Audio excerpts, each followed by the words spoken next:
Ziko sawa hapa takwimu na ni namba ndo ambazo zitazungumza katika upande huu. Kile ambacho mimi binafsi nitarajia na hata namba zile ambazo tuliziongea kwa Mwanaidi nakumbuka kwenye Sports Jumaa ndivyo ambavyo tumeenda kutokea.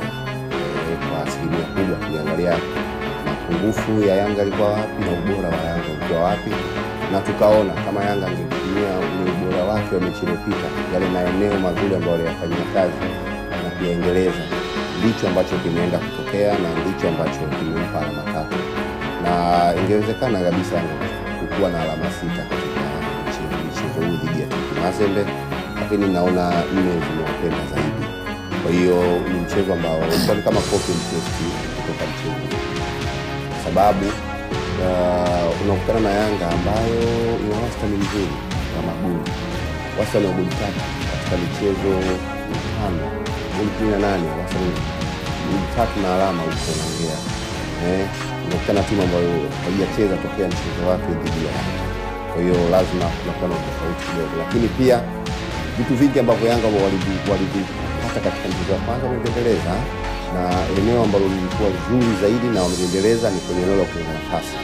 Mchezo wa kwanza wa Yanga na TP Mazembe pale Kongo, Yanga ilitengeneza nafasi 13. Mchezo huu Yanga ilitengeneza nafasi 16. Kwa hiyo ni muendelezo wa kile ambacho walikuwa wanafanya. Na mbaya zaidi, TP wamewakuta Yanga wakiwa katika fomu yao kusimamia nyavu. Kile walikuwa wajipata rhythm yao kusimamia nyavu.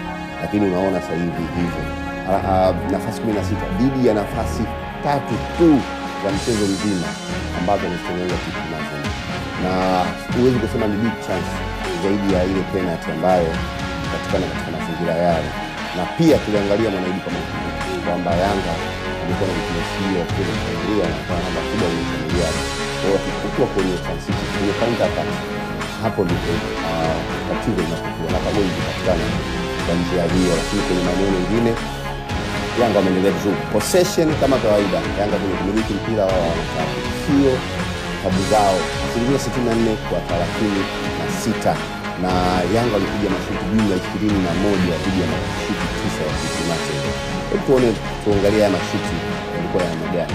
Mashuti 8 ya Yanga yalikuwa on target, 7 yakiwa yameenda nje ya goli, 6 yalizuiwa na watu wa TP Mazembe.